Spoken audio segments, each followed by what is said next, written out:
Gossip at the Corpse Cart contains graphic and explicit content that may not be suitable for some listeners. Listener discretion is advised.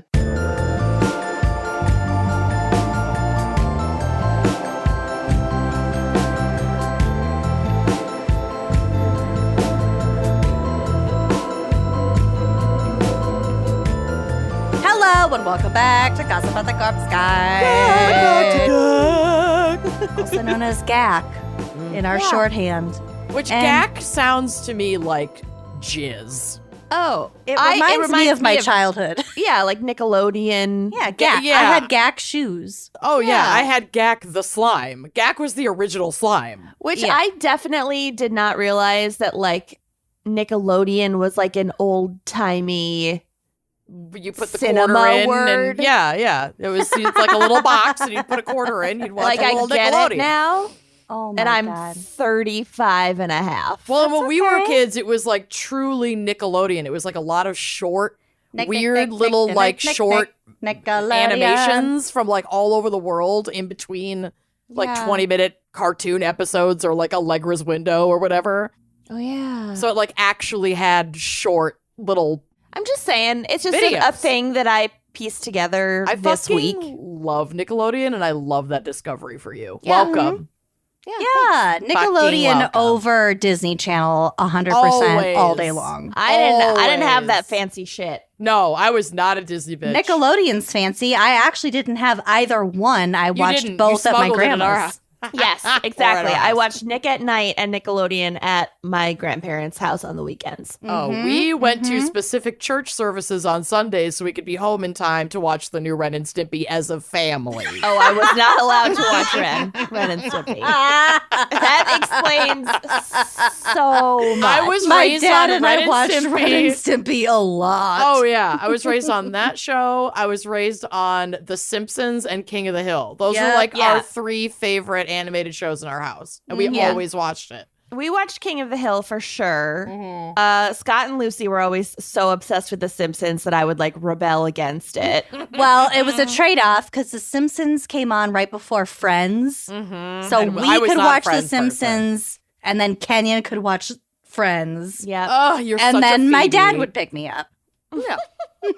And we'd say we did homework. Anyway, so Oh my God, wait, GAC who are is, we? yeah, where we discuss all the worst shit you've ever done and some funny headlines you've probably already heard about on the internet, and also some creepy shit that I just serve up. 'cause Dig up I from like a it. grave somewhere. Yeah, anything Literally scares dig it the up. shit out of me. Really kind of gnarly and corpse related. That's Lucy's Listen, wheelhouse. the lady getting sucked into a I will tube. never forget. We like scolded her after the show. We were like, I have something a little bit similar. No! It's not that bad, and it's also super not modern, so like you're fine. All right. If there's And it was a also 100-year sent in- distance, I can handle it. There, I believe, is 104-year difference, and Oh this my was God, sent is it on in my by the grandma? person's relative, so like they're fine. All right. Oh you really my covered your God. bases. Okay. All right. Well, first. Anyway, I'm Lucy. Oh, I'm Kenyon. I'm Amanda. Oh yeah. I'm thinking about the tube. Let's just get into it with Okay. some crazy headlines from Amanda. Well, obviously, I'm in the wedding spirit. Mm-hmm. Considering that you were on your deathbed in the hospital asking about the 2 length weeks of ago. tablecloth. Oh yeah. Oh my God. Having Apparently, my hallucinations in our sister was tablecloth. live tweeting the like completely out of it nonsense I was saying to only Kenyon and Lucy and Scott and Courtney. Courtney, sorry. And apparently in one of my hospital stays, I asked for, quote, longer linens. Amazing content. I also asked my sister to help me improve my ASL skills, which I have very few. I'm just gonna. To begin with. I am incoherent and dying. I'm just Yeah. gonna hop on Duolingo real quick. I love it. Anyway, I am in the wedding spirit, obviously. Do you have longer linens? And I fucking love gossip. Yep. So this headline sent in by many is just what the doctor ordered from our good friends, our good ethical friends over at the U.S. Sun. No. Oh, no. Yeah. Oh, yeah. No. Okay. So, he's my husband. Excruciating moment. Wedding is interrupted by groom's real wife and children as guests gasp. Oh. Can you believe? That's the dream. Can you believe if Bill had a wife and children? I want to be at that wedding, though. What would you do if to be Bill's a guest, wife... like a low-tier guest? Oh, I'd pull out my fucking phone. What do you mean, what would I do? If Bill's wife and children show up at our wedding? Oh. I joke about Zach having a morning family. No. Because, like, how would I know? Yeah, you're asleep. Like, do whatever He can you do want. anything he wants before 10 a.m. It's not only a morning family, it's a hall pass. You're just like, I'm fucking Just out. I don't go. give a fuck what you do. Yeah. Oh, Like, on the weekends, if you want to get up early and go to the coffee shop, be my guest. Okay. Yeah, bye. As long as it doesn't interfere with afternoons or evenings. Yeah. Take the baby. So the article reads, this is the excruciating moment a wife appeared to charge into a church demanding a stop to a wedding, claiming the groom is married to her. Video filmed by a guest shows the mom of three calling out, he's my husband, before she is surrounded by the furious congregation. I have a side question real quick. Okay. She does not have a side answer. No, it's not. You don't need it's a query. Speculate It's wildly. it's a ponder. Yes. My favorite kind of question. Do you think it would be possible to sue someone if they like intentionally destroyed your wedding? Oh, Yes, absolutely. absolutely. You absolutely. In the United States, Yep. yes. And it has happened before. If it was just verbal though, if it was just like You they Yeah, ruined a emotional wedding. damages We in are- civil court. Litigation happy. Yeah, emotional damages are a very real civil proceeding. Mm-hmm. People sue for it all the time. Are you disappointed? Yeah, a little bit. I thought maybe there'd be a loophole there. Oh, hell no. I mean, if you have a good lawyer, there's a loophole out of any civil litigation, Yeah. let's be honest. But like, yes, Okay. you could totally sue. I Okay. think the bride should sue. Even if I mean In they this they literally situation, give you the sue the opportunity. husband. Like if anyone here, well, maybe they don't do the if anyone should object thing very much anymore. I don't know. I would sue the husband. I'd be like, I 'Cause want that's all the money. solicitation of input. Mm-hmm. Don't ask for feedback if you don't want it. I think am not allowing that at my wedding. I don't want to take the risk. As a judge, myself. Oh, okay. At the end of the day, I would definitely take into consideration like how much the wedding cost. Mhm. Yeah. Like how much is at risk here? How Right. many guests were invited? How long you've been dating? Whether you If have Bill kids. leaves me at the altar or somehow ruins the wedding day and we end up not married, I'm suing his ass. Oh yeah. All the way raw. I'm suing that ass. Ew. Absolutely. Okay. Mhm. I'm law dogging that ass. I am law dogging it. Yep. Because I don't Hard. think you can sue someone for like choosing at the last minute not to get married. No, probably not. But you could take them to civil court to force them to pay like half, Right. For vendors. to and shit. recoup some of the cost of the yeah, wedding. if they sign shit, yeah. I mean, not even. I think you could take them to court regardless. It's like you proposed. You entered into this agreement. No, I no, don't no, know. no. She's talking about wedding guests. I'm talking about crashers, and then I veered off Oh. into. But this other way of ruining a wedding, which is expensive, you probably can't sue. There are so Probably many not. ways I to would ruin a say wedding. you couldn't sue, or it'd be difficult to sue if you were like like either the bride or the groom. Right.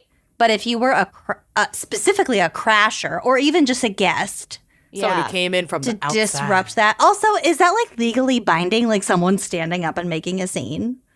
No. I You mean, don't have to. The only legally binding part of the ceremony is you have to give verbal consent, at least in the United States.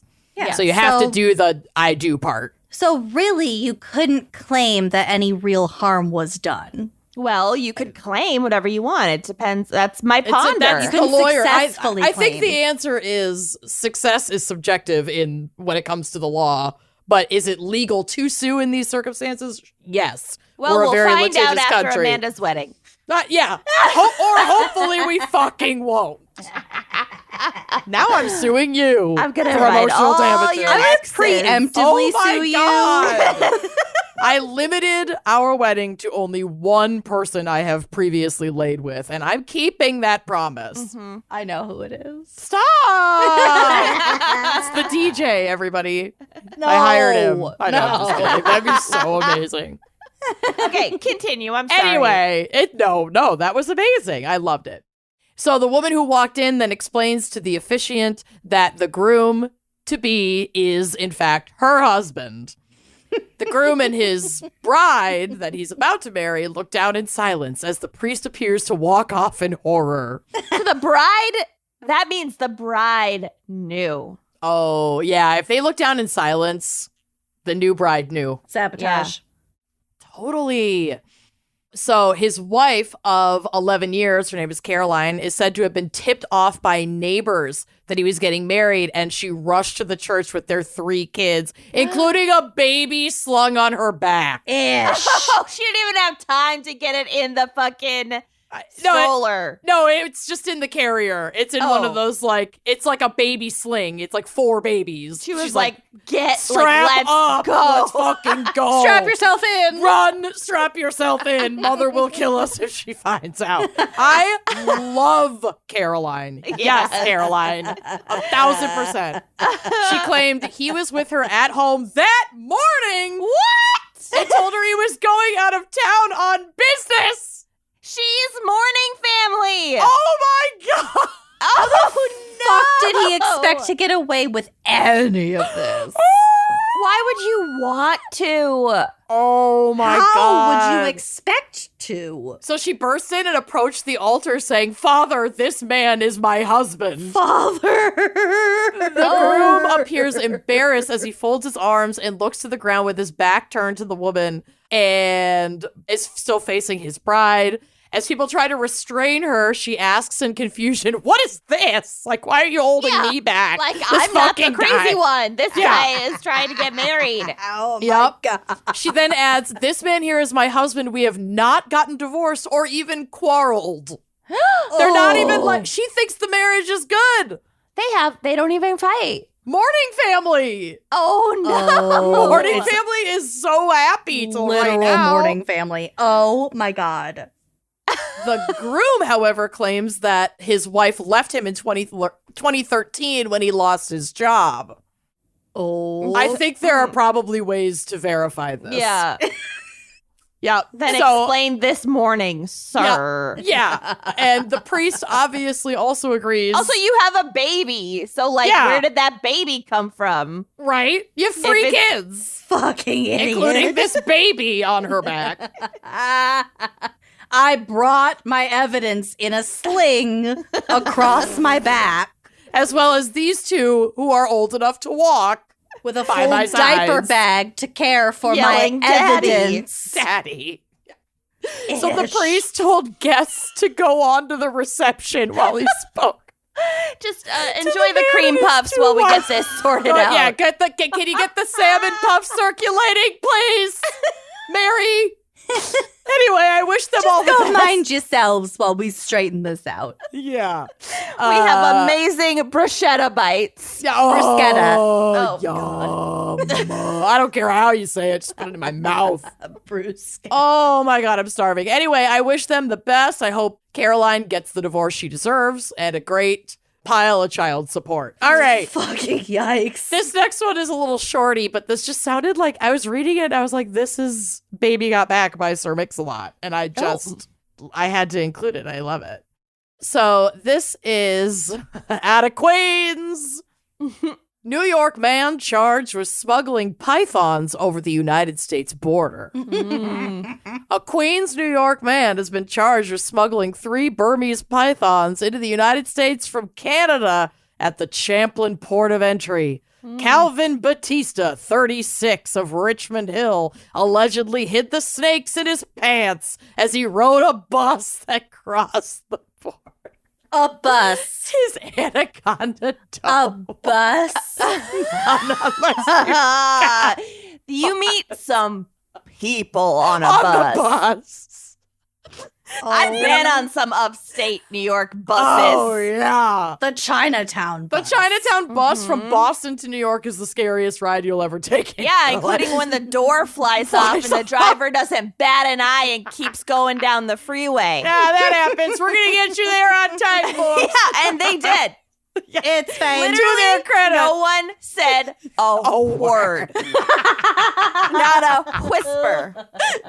The door flew off. People probably died. Caused a pile up behind you. The driver just I keeps couldn't even see, sailing down the You road. can't even really turn and really see. I don't know what happened behind us. Oh, people could be dead for all we know. People could be dead. There's a good chance someone died from that. I It was just love the windy idea. as fuck the rest of the drive.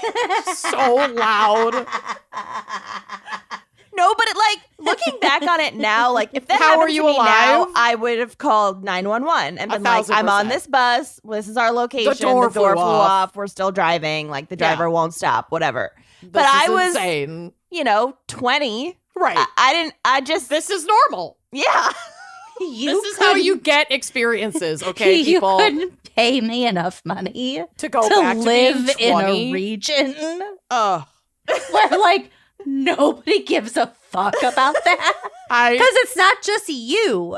No, No. it's the entire New York State Thruway. Yeah. Well, not the Thruway Yeah. to Boston, but yeah, it's like 90 I whatever. took that bus, that Feng Hua bus, so more times than I can possibly count. Bus.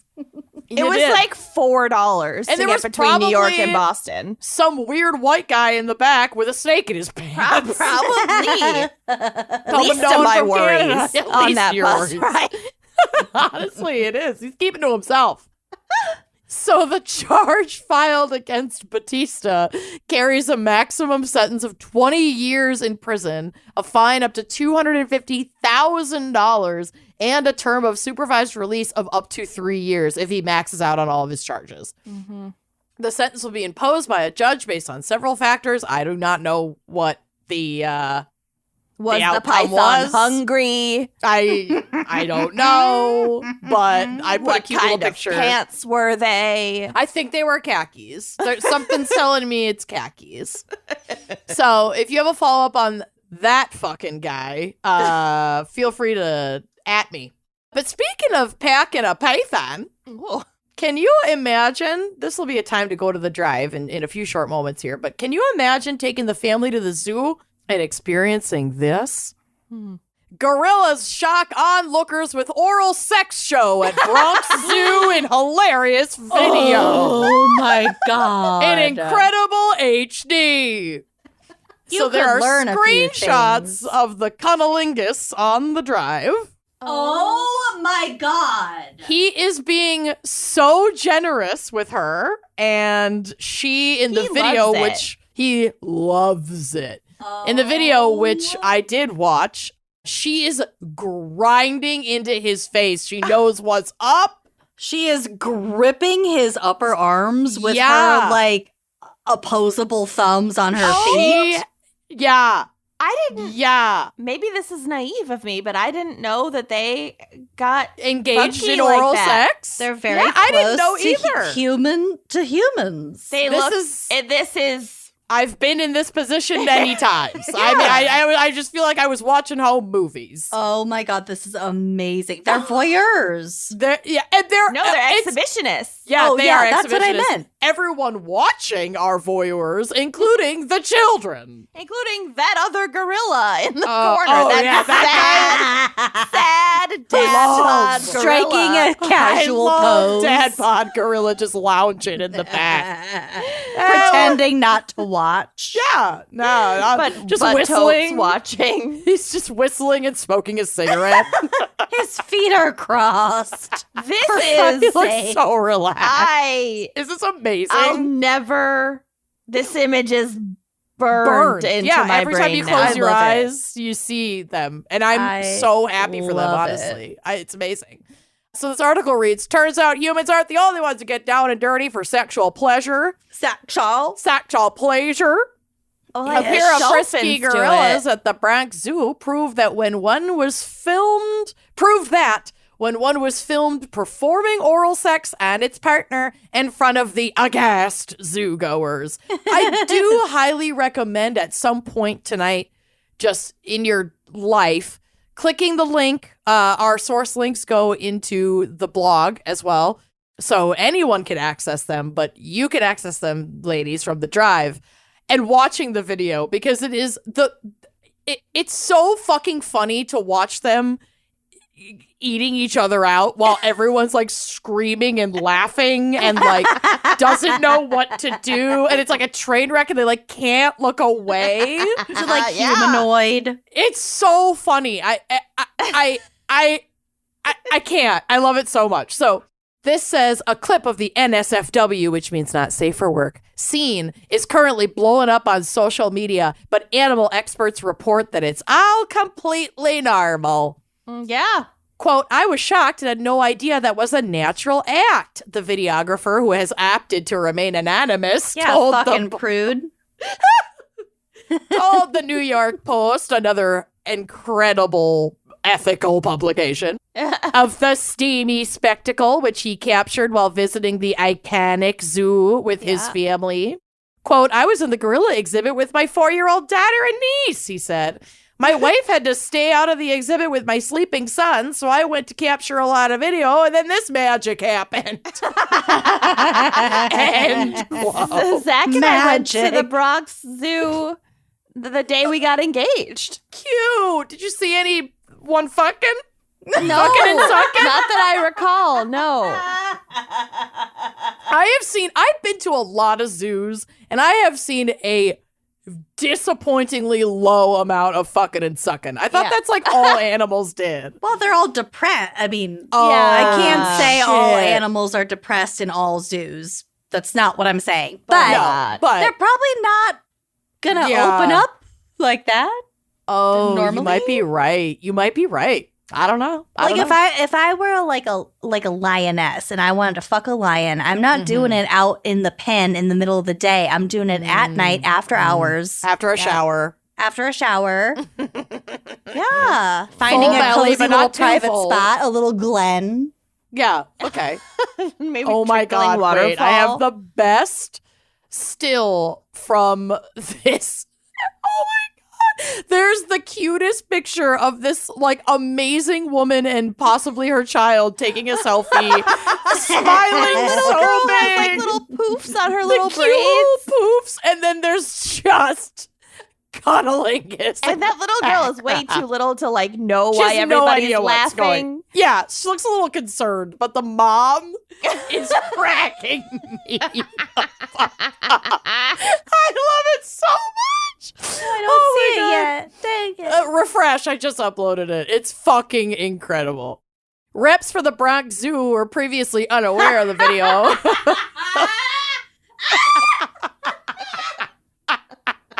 Oh my God. This is the best picture you've ever seen. It's I a love masterpiece. how the lady monkey is just gripping the back of the head. She's holding on for dear Oh, life. she's a head pusher, and I love Yeah. it. I Yeah. love it. She's a shoulder pusher. Holy shit. God, she's amazing. The reps for the Bronx Zoo had no comment when reached by the post. You don't say. So do gorillas have clitorises? I'm not sure. Google that. Yeah. Meanwhile, this isn't the first time gorillas have been Get put on observed that doing list. sextracurricular at the Boogie Town Bronx Zoo. 7 years ago, Oh. a Redditor posted a, do they? All female mammals have a clitoris. Yeah. Oh, wow. Birds have clitorises, I think. I didn't know that. What? Or is it a cloaca? I don't know. They have a cloaca. They don't Yeah, have a that's- clitoris. Yeah, that's and they're also Birds. not a mammal. Tomato. No, you Birds just are saw- mammals. Birds are Birds? not mammals. No, They're not? they Oh have my God. no. Wait. They have hot blood. They have eggs. Not they do have eggs. Are you live for young. real right now, Lucy? It's been a long day, you guys. Is this really happening? It's been Is this really your long. bathtub teeth moment? Did you this is worse than annuals than perennials. did Oh, you just no. ask if birds were mammals? Yeah, I did, and I was wrong. and I'm playing a game on my phone, and I'm not really listening. Paying attention. I mean, I am. So most of the mammals that have sex for pleasure Are dolphins. it's dolphins, and then like every version of like monkey, basically, like bonobos, macaques, like gorilla, whatever, Don't like all that fuck shit. with bonobos. I am distracted, but I know about bonobos. Great. Okay, great. Hold on to that. 7 years ago, a Redditor posted a raunchy pic that depicted two of the facilities, so still the Bronx Zoo, it's like known for its sex. Two of the facility's animals embraced in what is known colloquially as the, quote, 69 position, end quote, in front of kids. Great ape fellatio may seem unorthodox, but it's really not. Oral sex. Oral sex is actually fairly common throughout the animal kingdom, with sightings of species ranging from cheetahs to bears and bats engaging in oral. Wow. According to the BBC. Oh my God. I learned so much from this. Too much. In fact, many species engage in sex for pleasure. Bonobos, Yep. also known as hippie apes, are those cool long orange ones? Bonobos are like No. the closest in like intelligence to humans. Like they build tools and aren't shit. they like Okay. really aggressive too? I don't know if they're aggressive, but I learned a lot about them in my anthropology class because they're Apparently, they super have fucking close to humans. they have infamously kinky sex lives. Yeah. Right. They have like very intricate like social structures and stuff. Oh my God! There's yeah. another amazing photo with featuring the little girl in the puff pigtails, but this time from the back, and the pigtails are perfectly covering the receiving Drop it apes. in. Drop apes. it I did. I in. just dropped it. She's covering perfectly the receiving ape's vagina. It's so good.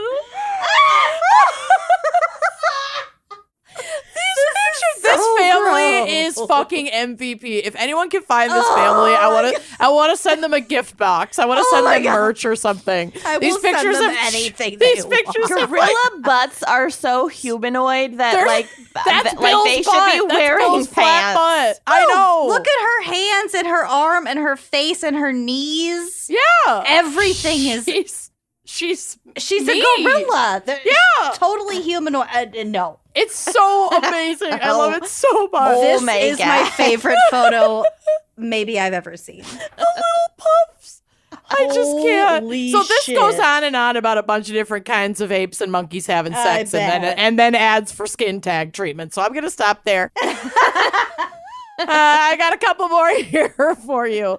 This is for Kenyon, who was kind enough to forward this to me. Ooh, and firework. And this is real good. From the BBC. BBC apologizes for pornographic prank during FA Cup football coverage. Mobile phone hidden in studio by prankster emitted loud moaning sounds Oh my during God, I the heard about live broadcast. heard about this. It was very low tech. I love it. There is a picture on the drive. They literally use a Samsung like Razor, like flip phone That they hid under Tape. it, just with double-sided tape, so people under a couldn't figure out table. where the fuck it was coming They from, couldn't find it. It was so good. where it was So coming stupid. from. Oh, that's my little ape. Okay, so the BBC has apologized after its coverage of an FA Cup football match was marred by pornographic noises being played loudly while its presenters were live on the air. I had this phone. Oh, yeah.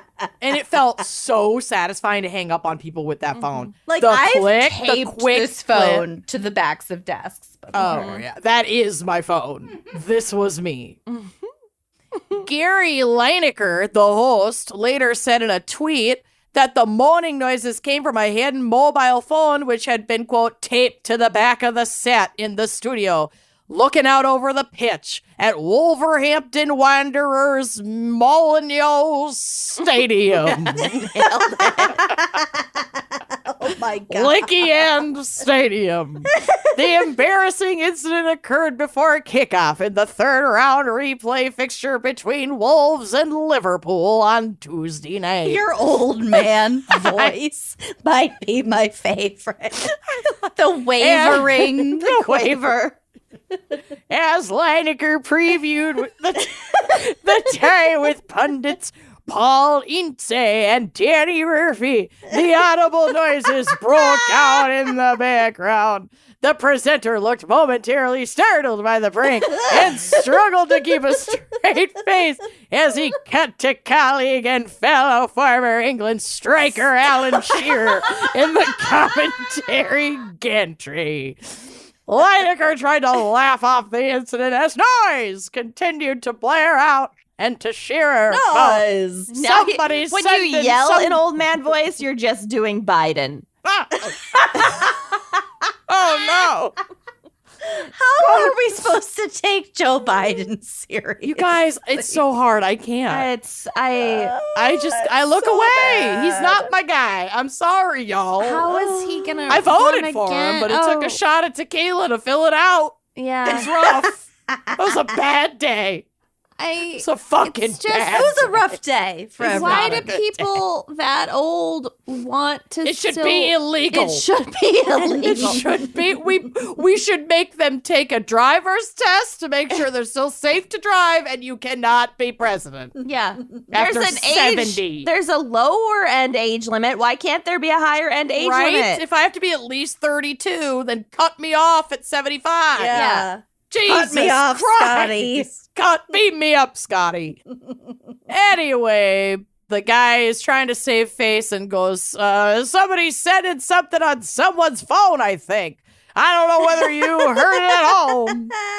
Minutes into the first half of the match, Lineker tweeted a photograph of the phone, commenting, quote, well, we found this taped to the back of the set. As sabotage goes, it was quite amusing. A BBC spokesperson tweeted, we apologize to any viewers offended during the live coverage of the football this evening. We are investigating how this happened. Well, I'll tell you, somebody taped a phone to the back of the set, and then they called it. Anyway, Liverpool won 1-0, having scored only one goal of the game in the first half. During the halftime analysis, Lineker. Okay, we're done. We're good. We don't have to talk about Sparts. All right, so I'm going to leave us with a gentle, serene transition headline, like a whimsical dreamland headline, because I know we're heading into the worst things you've ever done and then my greatest fear. So, Yep. this quickie to top us off. Scuba diver rescued by group of women in mermaid costumes off Catalina Island. Whoa. Yeah. Quote, it was something out of a fairy tale being saved by a mermaid, said scuba diver Javier Claramond. It's Munt, but I'm calling it Mund. He was diving off Catalina Island with his father and friend Pablo Avila last weekend when Pablo lost consciousness near the end of the dive, which is fucking terrifying. Scuba diving It's should also scary. not be allowed. It's so scary. I've been scuba diving and I like it. Oh, keep in It's mind just that too these are scary. extremely well-trained and experienced divers, so both Javier's training kicked in and began the process of rescuing their friend. No sooner had they started than a bunch of mermaids showed up around them. That is what you call a group of mermaids. A pod. A bunch of mermaids. Let's school. look that up. You can see the images in our piece.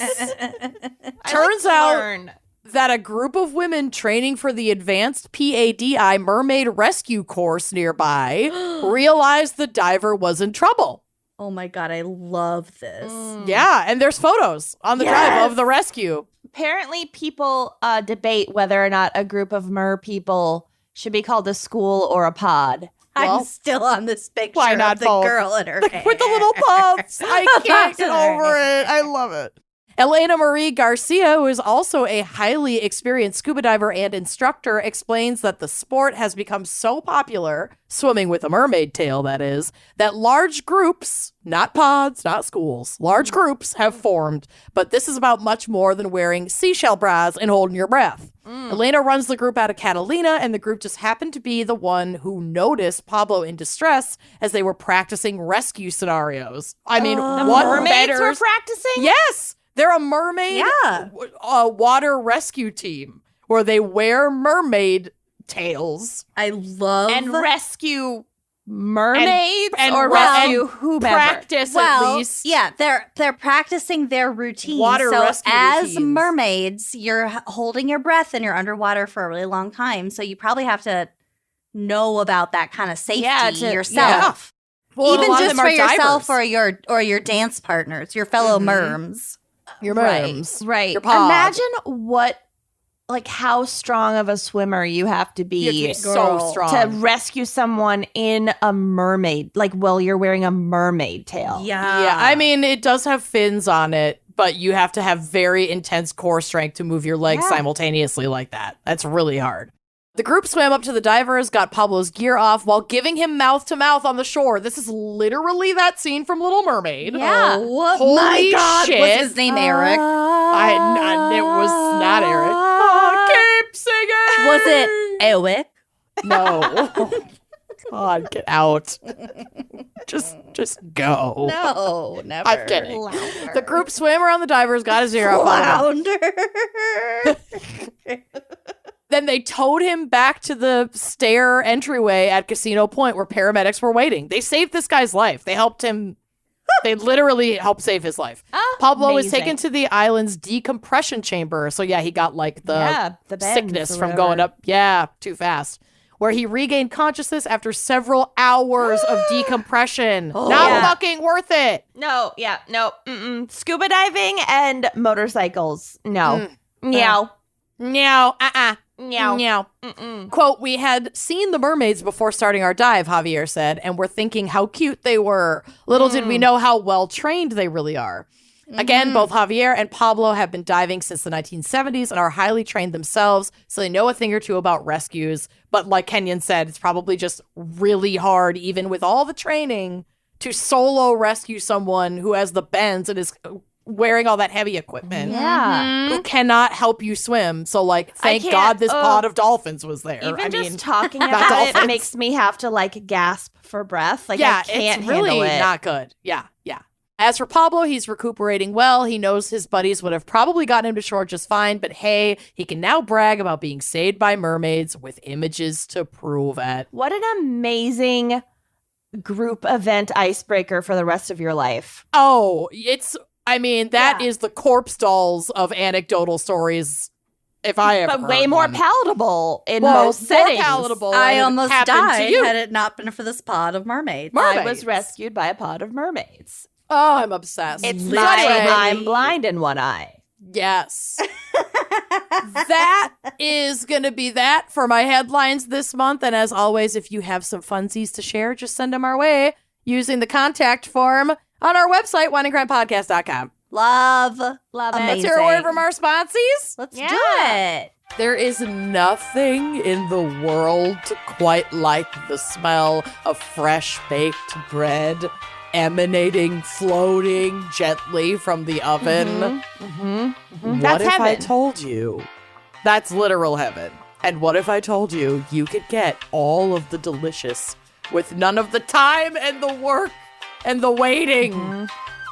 Well, you can from Wild Grain. You guys, I'm so truly madly, deeply in love with Wild Grain. Oh, yeah. I'm marrying Wild Grain. Yeah. I'm not marrying Bill. Yeah, Bill's the ring bearer. You're getting married to Yeah. Wild Grain.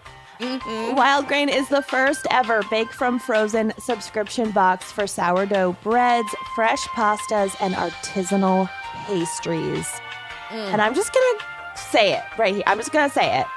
Okay, I'm ready. When we got this sponsor, I thought it was a little decadent and maybe not necessary. But you know what? Oh, it saved my butt It is a million times. a 1,000,000% a necessary expense. The pastas are so good. The breads, the croissants. The chocolate croissants. I have become like a chocolate croissant and coffee in the morning person because it takes 2 seconds to be like the most luxurious French morning person. Yeah. I had with wild relatives over, visiting, and was like, well, I'll just pop in these croissants and we'll just have this cranberry pecan sourdough with dinner. And I have my life together. Yep. It's wild grain's incredible. So unlike typical supermarket bread, wild grain uses a slow fermentation process that's easier on your belly. Hello. Lower in sugar and rich in nutrients and antioxidants. Every item bakes from frozen in 25 minutes or less. You'll never run the risk of getting bored with wild grain. They're constantly adding new seasonal and limited time special items to try. Every single thing I've had from them has been phenomenal. Yep. Plus, for every new member, Wild Grain donates 6 meals to the Greater Boston Food Bank, so you can eat good and do good at the same time. All you have to do is sign up at wildgrain.com/gals, G-A-L-S, and choose which type of box you want to receive and how often. It's easy to reschedule, skip, or cancel. You will not regret it. No, it's a miracle service. And plus, for a limited time, you can get $30 off the first box, plus free croissants in every box. And these are good croissants, and they're so you good. know I'm a croissant snob. Oh, I know you know. And they're delicious. So when you go to wildgrain.com/gals to start your subscription, don't sleep on those free croissants, people. You heard me. Free croissants in every box and $30 off your first box when you go to wildgrain.com/gals. One more time, that's wildgrain.com/gals. Or you can just use that promo code GALS at checkout and treat your breads. Treat them. The new year is a fresh opportunity to achieve your full potential, but you can't be your best if you're tired. So start off your year with better sleep by experiencing the full potential of CBD with Next Evo Natural. Next Evo is the most amazing thing, and Bill and I, both in our household, have some sleeping challenges. For him, it's less about falling asleep and more about staying asleep. For me, it's about falling asleep. Once I'm out, I can be out, but getting to sleep is really tough. And Next Evo's triple action CBD sleep gummies have become an evening routine staple for both me and my partner. I am obsessed. They just help alleviate some stress. They help me relax at the end of the night and get ready to fall asleep. And I am absolutely falling asleep quicker and with more ease than I was without taking the triple action CBD sleep. I'm obsessed with it. What magic it entails is a combination of Smart Sorb CBD to calm your mind, plus fast-acting melatonin to get you to sleep quickly, and controlled release melatonin so you can sleep longer and wake up refreshed. It literally targets all of the every issues. Sleep issue. Yeah, it's amazing. And Next Evo Naturals are scientifically formulated by a consumer product team with decades of experience, and each product is tested to rigorous standards. So only Next Evo uses Smart Sorb CBD, which is proven for 30 times better absorption in the first 30 minutes. And you get to say Smart Sorb CBD. Smart Sorb. Which is just fun to say. It is fun to say. And if you have trouble falling asleep, you don't want your CBD gummy to be taking 2 hours for it to work, You want that stuff to work quick. So don't use just any CBD brand. Most CBD products on the market only have 2 to 10% absorption. So at least 90% of it is wasted. Bye. Next Evo is different. It delivers 4 times better overall CBD absorption and has been proven in multiple clinical studies. So make CBD a part of reaching your full potential with Next Evo Naturals. Go to nextevo.com/podcast and use promo code GALS, G-A-L-S, to get 20% off your first order of $40 or more. That's 20% off $40 or more at nextevo.com/podcast with code GALS, G-A-L-S, and treat your sleep. Treat it. Our We ready for some coven confessions? Sure are. Yes, as I open my string cheese. They are a very weird smattering this month. Okay. And I don't think that there are any bodily fluids. What? Lame. Well, no, it's going to be good. It's going to be good. Okay. You're going to like it. You're going to really like this first one. You especially, Lucy. Cats, Oh, God. cats, other cats. That's not a good sign for me. All right, go ahead. Okay, quote. I have so many confessions, but I'll just share my favorite one that can't get me into any trouble. When I was okay. working at an assisted living community many years ago, my boyfriend and I became close to one of the residents named Gail. Gail was a prolific wood carver and proudly showed my boyfriend Mike and I his wood carving display that hung on the walls of his apartment on a regular basis. Love that for Gail. Me too. A little happy for Gail. Love that. Artistic. Mm-hmm. And so nice that Gail could practice his hobby well into his golden years. Oh. When he we're not passed- gonna like Gail in a minute. No, we like Gail. Okay, No, okay. no problem with Gail. Oh, okay. When he passed away, the assisted living community had a nice wake to honor him for staff and residents. There were the typical flowers and a nice table display of pictures of him and his family, and some of his larger wood carvings, like on God. display. Oh, God. How large? No, it's okay. How phallic? Stop trying to guess. I love to guess. I walked over to the table alone while people were mingling and chatting so I could admire the photos. There was a solid wood box about the size of a car battery on the same table as the pictures. Okay. I was checking it out, thinking it was one of those wooden puzzle boxes that you have to press a certain way to get it open. A little glass onion job. Yeah. Oh. I assumed Gail had carved it and it was on display. I picked it up, looking at it from all angles, shaking It was Gail's it, all right. Oh, no. and exclaiming to myself that it was heavier than it looked. No, what's in it? How do you know what's in it, but I don't know? I don't know how you don't know yet. And a then all of a funeral, girl. sudden, my boyfriend is by my side whispering desperately, "What the fuck are you doing?" Oh, my God. Wait, is this ashes? No! I innocently looked at him with absolute puzzlement and said, "I can't figure out how to open this box." No. Maybe because it's glued, bitch. He looked at me like I had two heads and queried why I would want to open up Gail's urn. Oh, my God.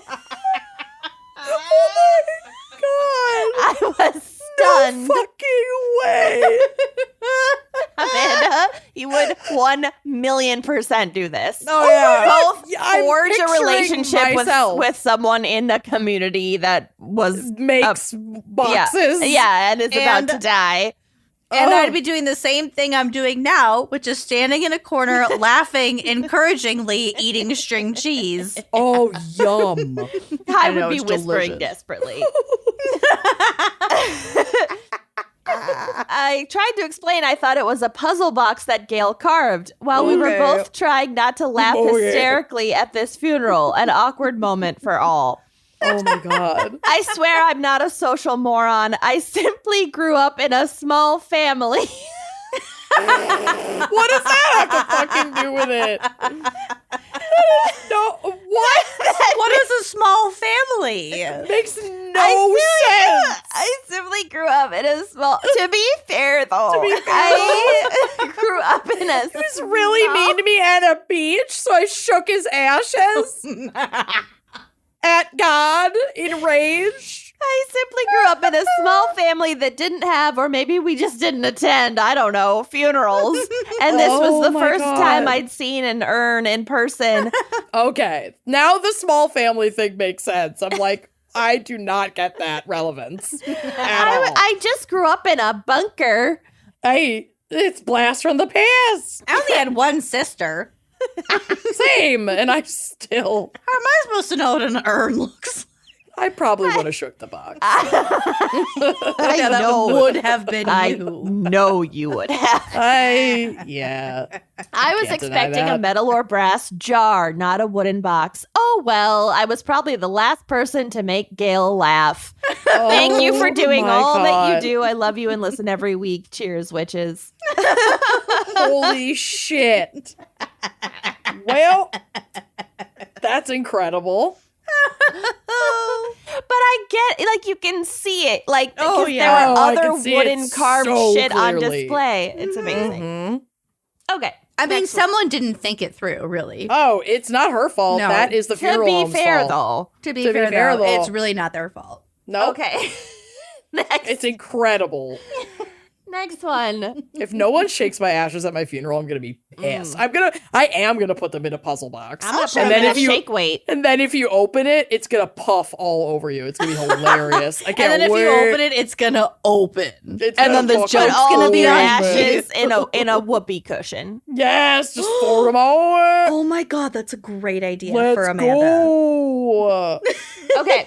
Fucking done. The next one is like not actually fucked up, but like actually fucked up though. Cool, great. Can't wait. I don't know what that means, and I'm scared. Okay. Quote. Okay. Recently found your podcast, and this is from 2021. And sometimes I can't believe our paths haven't crossed before. I'm the same age as y'all and also grew up in the northwest suburbs of the Twin Cities. We grew up in sort of the southwest suburbs, didn't we? Yeah. Every single West. thing about your Straight podcast west. Mostly. is so relatable. It's scary. After I graduated culinary school, I escaped home to the mountains of Colorado for almost a decade and had a lot of cool experiences and did, in retrospect, a lot of shameful things. Okay, I'm moving on. My best friend and I at the time, this is when they were in high school, would often cruise the cosmetics section of our local big box store, as 17-year-old girls do. I also biked to Kmart to look at chapstick. Yeah, or Target. I Essie nail too. polish. Allow me to translate. Yeah. Kmart to look I at too chapstick. biked to Kmart with no to money consider look at shoplifting chapstick. Burt's Bees. And lip at times balm. did shoplift lip balm. It was wild and free and part. Times were tough. We were pretty normal teenagers looking at makeup and killing time between meeting up with friends. Most of our mischievousness was pretty customary, harmless high school fun. As I'm sure needs little explanation, this was also a time in our lives where we were experimenting with hair dye. Oh yeah, thought this you is were gonna be say good. heroin. With hair I mean, it dye. doesn't need to be said, but we were experimenting with heroin, Needless as to say. everyone As I'm was sure you at understand. the time. It was after a few rounds of dyeing our own hair various different shades that I came to a pretty devious observation. For those who are maybe less familiar with box hair dye than Amanda is, the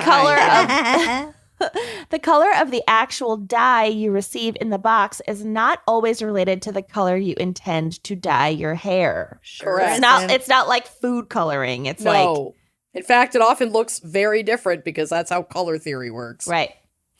This innocuous discovery led me to the nefarious conclusion that we should switch the cartridges of dye in the boxes on the shelves at the No, store. honey. No.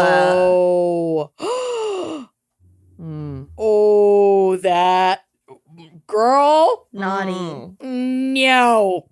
While our previous deviant acts had mostly just consisted of drinking or smoking too much, we had now escalated to targeting completely innocent, unknown victims. This is like the potato thrower all over again. Yeah. We delicately I finally healed from that. Wow, that was a throwback. We delicately lifted the clear plastic stickers from the most glossy packages and shuffled the dies before carefully re-adhering the seal and placing the package back on the shelf again. Blondes for dark brunettes, bright reds for dark blacks. We most definitely intentionally chose the most extreme variants we thought we could swap. Oh no. Mm-mm. I'm losing it. How closely do you look at the I'm seal losing it. on your cosmetics before you purchase? I bet next time you'll look closer.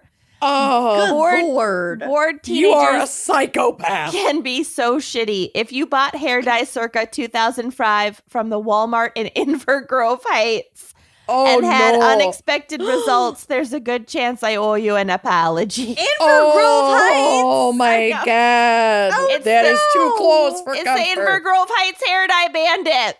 No. I too have been victimized by the Invergrove Heights hair dye bandit, and I am seeking restitution. Yeah, see, I told you it wasn't that fucked up, but it's really fucked up. I Wow. would be destroyed. Teenagers, man. Oh. Well, we used to play Check that those lube. seals. We used to And play the also lube game. Lucille. Do you guys remember the lube game? No. We'd go. Where was I when you guys were doing all your troublemaking? I my also God. do not remember the No, lube Amanda, game, Kenyon, you do. so- Do you remember? Do you remember I Blandrew, do. who worked at the Blocks Blenheim for a hot Yeah. minute? Yes. Yeah. The Blair. The Blairy Blong Blurly Blair. Yeah. No, he was a very Blay Bland. Oh. He had a tongue piercing. Yeah. Oh. Yeah, he was Okay. like the first Yeah. like RuPaul's drag but like a gay like a flamboyant gay man that we'd ever met. Yeah, okay. We hung out with congrats. him a lot, but he was like 10 years old. Yeah. He took us to Target and we played the lube game. We'd just go into the lube aisle and get a bunch of bottles of lube and slip them into other people's carts so they would Oh, I remember potentially that. be embarrassed when they checked out. Oh, that's When- not bad. We just did everyone a fucking favor all day. Yeah, I everybody remember kind playing of. that. Ooh. That was really fun. When you say the lube game, I thought it was going to be a lot worse than that. That's what I no. thought too. I was like, I don't remember engaging in shenanigans that were too destructive. No, it wasn't too But destructive. also, why were we hanging out with that adult man? He was a fun. full adult man, but he Our introduced parents us were to very some hands-on. really good music. Okay. Yeah, they were. They didn't give a shit. Okay. The amount of like adult men that worked at the Block Blenheim that we hung Yo. out with. That blove us a blound in their Yeah. bars. I can't All believe the time. God. There got were the back kind of of a a- lot. What the were we back of- drinking? Oh my god! I don't know. We were blinking, Never but I got have on children. the back of Blandon's blurt blike. Yeah, I have pics of that. Okay, moving on. Moving on. No, I can't. I'll never recover. Yeah. Remember when Blandon chose the sandwich over totaling his car? Yeah, he was whipping shitties by Save the himself eating a sandwich. Subway sandwich, and his car started getting out of control, and he could either drop the sandwich and regain control with two hands on the wheel, or Lose the not sandwich. do that. Listen, I'm picking the sandwich every He time. chose did. the sandwich Fuck that. and totaled. Totaled his car. I thought he was in a neck brace for a minute too. Yeah. He might have been. He went to Blizzin. Oh, he did? Yeah. Yeah, he kinda He did. eventually went to Blizzin. Oh, I lost touch with Blandon. Hope Okay. you're well. Yep. Okay, moving on. Next Wow. one. He went to It's going to be the longest gag of He all went to time. Blizzin for a while. He went to Blizzin. a blile. He had a long bluntance. Oh, blow. I actually don't know. It was just funny. Okay. Hi, Blandon. Poor Blandon. Not so bland after all, is he? Okay. I like Next. Blandon. Next Dude, confession. so cute. Okay, yeah. All right. It opens with "Good day. No. Oh. No. I'm an Australian currently living in lockdown in Bonnie, Scotland with my No, 1-year-old. Remember. Bonnie, Scotland. So that's been fun. As a teenager it living sucks. down under, my hometown was pretty rural with a population of around 15,000. It's down under. Down But under. continue on. Melbourne. No. No. No. Actually, if this helps, the movie Babe was filmed down the road from my house. Oh, wait a minute, It's pig. so the whole helpful. damn pig. Oh my God. That's amazing. The song Block. he sings to the pig to bring him back to health will never not make me cry. And then he starts to dance. If I had words to make a day for you. You both remember Babe way better than I do. Golden and true. Yeah, girl. Oh, Girl. I have goosebumps all over my body right now. Wow. Pig in the City ain't shit. To make a day for you. Okay. I'd give it a Whoa. Touched a nerve. I'm moving on. Shakira. My friends and I were often pretty scuppered for things to do on the weekends as we weren't, I don't know, like shit out of luck, I think. Sure. Bored. I don't know. Scuppered. Anxious for things to do. As we weren't very keen drinkers, but once we started getting our driver's licenses, shit got interesting. We used to cruise around town in the middle of the night looking for mischief, egging random cars, and racing each other in empty paddocks. How are more teenagers not dead? The fact that Yeah. they let us drive at 16 is absurd. I was just talking Oh, to it's disgusting. my godson's mother about this, and Yeah. I was like, so he's not driving till he's 20, and that's how that's gonna go. Oh, I yeah. don't even remember being 16. I- 15. Oh, God. Yeah. I'm not. There's no fucking way I'm letting It's Sonia drive at disgusting. 16. Abso-fucking-lutely not. Zach got his license at like 26, and that was borderline. Yep. Okay. We still wonder. Yes.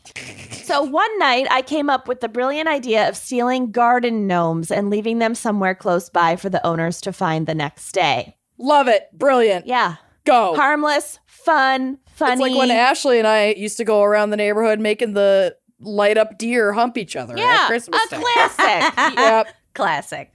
The spot we decided on was a large roundabout on the edge of town, and we covered this roundabout with about 80 garden gnomes, all in various states of fishing, smoking, and generally relaxing. Cute. Wow. Thinking we were proper comedians, we headed to our separate homes and slept the sleep of the truly hilarious.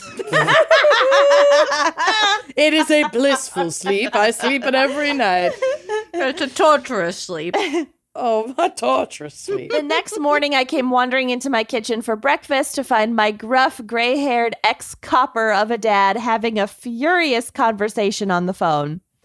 When he finished, he turned to look at me and shouted, "Some bloody joker has covered the main street roundabout with bloody garden gnomes, and now the school buses can't get into town." Oh, God. You shut down the whole town. I love when a seemingly innocuous thing turns into like a major inconvenience. Yeah, there's more. A huge issue. We're just getting started. Cue my look of surprise as he stormed out of the house to go diffuse the situation. I love how they called the ex cop. What do we do? What do we do? Diffuse the situation. The gnomes have taken over. Is The buses can't get to No. school. currently fused? I can't believe that it is. Feeling pretty pleased with myself, I got ready for school and thought nothing more of it. Until, that is, the newspaper articles came out. We had made national headlines. Apparently, our little stunt held up traffic for over 5 hours as some overly zealous bus driver reported the gnomes to the police, who then thought that there had been some kind of bomb threat made against all the school buses that used that route. Oh, You know what? My No. God. That's on the bus driver. Yeah. Holy shit. You can't control what narrative that bus driver is spinning. Yeah. Way to overreact, driver. That's absurd. Kids were made to stay on board the whole 5 hours until the mess was figured out. Oh, my God. Angry locals were also demanding their garden gnomes swiftly returned.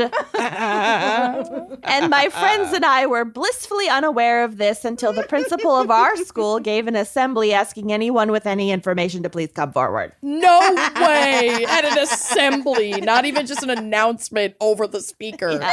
Got everyone in a room together. Said, "Speak now or forever hold your peace." We did not. Which, as we know, is legally binding.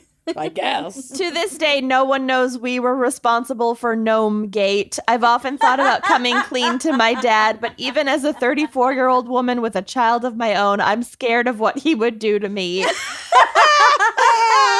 Let's just hope my own son isn't as much of a dickhead as we were. Oh my God, that's come amazing. out to your dad on his deathbed. Yes. Do it. Using garden gnomes as sock puppets. Oh my God. That's fucking funny. That's amazing. And I encourage you to tell your dad and film his reaction and send it to us. Yup. Oh my God. I'm not going to read this next one, but we did get an email from Kevin, aka the Latino Leslie Knope, who admitted to being the friend who volunteered his friend's fact that she had read the Dolphin Slit book at the Orlando live show. We will never forget your service. And Thank you. Kevin says, to this day, that has been one of the best moments of my life. And I felt like I was part of a community that accepted me for who I was, no questions asked. You really were and are. I will never forget that moment. It was so good. It was one of the best moments ever. I do remember someone being like, my friends read that book. She read it! She Fucking did it. Kevin. She did it. Go off, Kevin. I saw Goody Proctor with the Dolphin Slit book. No. With the dolphin. The dolphin slit book. Okay, last one. Ish. Kind of a different vibe. Okay. Hi, gals. First, thank you so much for your podcast. It's my favorite pod, and as a fellow Minnesotan, I really appreciate the Minnesota representation. You're welcome. Okay, here's the worst thing I've ever done. I don't Oh, think gal. it's morally the worst thing I've ever done. I think that goes to the time when I broke up with someone on February 15th. Dan did that. Oh, nice. Yeah, I feel like I've been broken up with right after Valentine's Day, too. It's honestly just a graveyard of relationships. Yeah. It's all about timing. Don't hold Yeah. yourself too responsible for this. But this is my most batshit soap opera. I can't believe this is my life story. I'm keeping some details vague and changing names of everyone involved. Blah, blah, blah. So this happened a few years ago when I was 18. I was a very nosy and stubborn gal, still am. But back then I was very shiny and clueless about the general fuckery of the world. I got a summer job working at my high school best friend's dad's office. Oh, Okay. So do you understand? yes. High school best friend's father. The, So the it would best be like friend in me- high school, the father of that It'd be person. like me working for Sean at Yeah. an office. Right. Okay. Yes. If Sean was a bad person. Right. So I will call We office don't dad know that he's not. Rick. Yeah, he's not a bad person. He's just a serial killer. Right. Rick. Okay. He rented a small office space to run his law firm out of. He just worked for himself and was the only other person regularly in the office with me. I was basically a secretary and also had the job of organizing a bunch of files for an upcoming case that he was stressed about. There were some immediate red flags I was in just my gonna say, employment. Is this, gonna become a. It's not what you think. Okay, good. I'm like, It's not what you think. okay. I was paid at the end of every week in an envelope with cash. Oh, And- that sounds legal. And while running errands for him, Good for them, though. that's, I know. It's It's the gig you want. It's babysitting. Yeah. exactly. And ran personal errands for him, which definitely should not have been my job. I was to deposit checks in a couple different separate bank accounts. Second family. Since this Morning was family. a close friend's dad, and I was a generally naive person, I didn't think twice about any of it. Mm-hmm. Rick was a pretty misogynistic guy and thought I was a lot dumber than I actually am. That was the wrong move on his part. As in less than a month of working there, I put together that he was cheating on his wife, my friend's stepmom, and had been for about a year. Prick. There was this cell phone he kept at the office. He called it the work phone, and I sometimes used it to contact clients. No. It's the work phone. But there's This guy's a fucking idiot. Yeah. definitely No, also this a guy- landline. This guy's a fucking moron. Yeah. Also, I seem to remember my mom having a work phone and calling work you cell guys. phone? No, like a work landline at my Yeah. house. Yeah. I call you guys. Oh. That was like our secret phone line for a hot minute. Oh, yeah. I did not. I have no recollection of that existing, but I Well, believe you. It happened. and It was amazing. Sounds great. I love it. After becoming suspicious when Rick would step out of the office for up to an hour every day to talk on the work phone, I checked the phone log and noticed that he seemed to delete it after every use. Oh, really saving space there, are we, Bob? I found the most frequently called number, and it was a woman's name that I did not recognize. Oh, God. Later, I went snooping through the phone more and found a WhatsApp account buried in a folder of otherwise useless apps and saw a very raunchy message chain between him and another woman. Your best friend's dad. Yeah, I would not be happy. Nope. So I told my friend. Maybe I shouldn't have, but she didn't have a very high opinion of her dad or of her stepmom for that matter. And with how Rick had treated her in the past, I figured she would enjoy having some leverage over him. I think I would have told you guys. Yeah. Oh, I'm also very definitely bad would at have keeping a spilled. secret. Yeah. To my best friend, like, Yeah. yeah, of course. You, as an 18-year-old, you can't keep that a secret. No, absolutely Hell no. not. You're not equipped. No. We both agreed to keep it quiet as when Rick discovered what friend and I knew, I don't understand. He swore he was going to end the affair. I don't know. I don't understand that sentence. Next. A couple months later, though, Rick fucking died. What? That is such a plot twist. I did not see that coming. I know. Wow. It wasn't a suicide or anything. It was just a random accident that took him far before his time. Oh, Bummer. my God. You don't even get your sweet revenge. You don't get your it is trash moment. Well, yeah. The woman he was having an affair with, let's call her Cindy, contacted my friend over Facebook No. once she learned of the accident. Stay out, Cindy. Stay That's out. crazy move. That is Well, there's so inappropriate. Yes, and there is an explanation. It's not a great one, but it's not that she's just a crazy bitch. Okay. She told my friend, so like the daughter of the man she was sleeping with, that she needed to go to Rick's office and get a bunch of stuff out of there before Rick's wife came to clear it out. No, It's like, no, bitch, no. she already knows. That is I not to told on you to weeks coordinate. ago. Are you Yeah, fucking no. kidding? GTFO. My friend came to me crying. The death of her father was very recent, and she was not in a place to handle dealing with Rick's fucking affair and like Of covering course it up not. and whatever. I left it up to her to decide whether we should even clear out the stuff, but she decided that as much as she didn't like her stepmom, she wanted to make sure that she only had good memories of Rick, which again, that is not, it's not your job to Nope. cover up for your parents, but Nope, it's not. Very, I would say, a mature thing to do. I'm not judging her decision No, because whatever no. she does is as long as she's okay and That's happy. an extraordinarily above kind and and beyond. graceful thing to yeah, do. that's above and beyond. And You didn't I have to would do that. not be in that same headspace. Fuck no! I would have told my mom and stepmom so fast. I would have told everyone. I would have started a podcast. Boom. I would have taken out an ad in the paper. Oh, I would have changed that man's obituary. Yeah. I think I would have done what the friend did. And how- I kept would it have, to the yourself? curiosity of seeing what the items were would have gotten the best of me. And I would Here we have go. That is true. I would have cleared them out just to see them. Yes. And I would have been met with this. Oh god. Quote. Oh god. I went to the office by myself. Cindy, who I was now in contact with, told me to look in Rick's locker and I would find everything I needed to clear out. No. I had no idea Rick even had a locker, but found a small locker bay on the main floor of the office building. I tried to open all the lockers and found nothing, so I snooped around Rick's desk until I found a master lock key. Thank God it wasn't a combination lock. I have no idea what I expected to find, but I ended up finding pillows, a blanket, Ew. Ew. They were, condoms, no. They were lube. hooking up at his office. sexy pictures, Yep.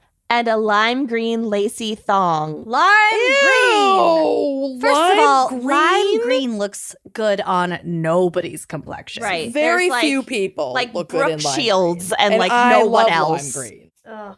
Ugh. I almost puked at the realization that the pillows and blankets meant that Rick was sleeping with this woman in his office where I Yeah. also worked. A child. Yep. Your daughter's best friend.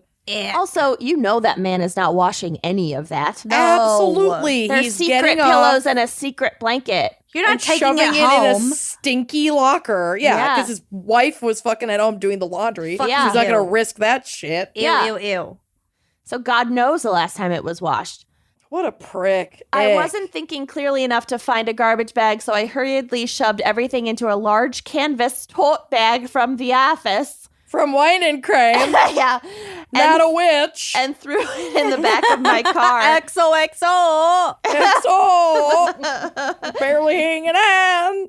I had been really numb since Rick passed, but while driving home from the office with my dead boss's mistress's panties in my trunk, Oh my God. I just started hysterically laughing at the thought that I was living in a Lifetime movie plot. Yeah. I mean, good for you for finding the humor in the absolute like insanity of all of that. Mhm. But you never should have been in the middle of any of that. Mhm. Yeah, it wasn't Oh, their you poor fault, thing. really. Oh, I mean, I'm not saying it was their fault. yeah. I'm saying it's too bad that It's too bad that these two adults put These these adults two were such children in pieces of this shit. situation. Yeah.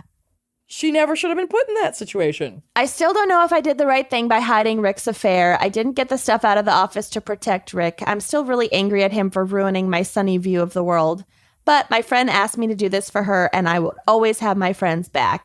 Thanks for reading. You don't know that she doesn't know now. The wife? Yeah. And I'm not saying go back and find out. I have no interest in spilling those beans if they haven't been spilled. But I have a feeling people, I don't know, people usually know more than you think. Yeah. People in general aren't that stupid. Mm-hmm. Yeah. Because there's usually, unless this guy really is just like a sociopath of love piece of shit, there's got to be other things going wrong in the marriage if he's stashing pillows at his office and fucking some lady on the side over there. It has to be more complex than what we Right. know. So, like, That's we what I'm can't even saying. make any assumptions. I'm just saying she could possibly know. That's all I'm If he saying. left that clear of a trail at the Yeah. office, he probably left some other trails, but maybe not. Maybe not. Maybe not. Maybe the office was his safe If zone. it was just really casual and, he had a burner phone and he deleted things from his burner phone. Yeah. I mean, it doesn't get much Maybe more not. casual than a locker of pillows. Yeah.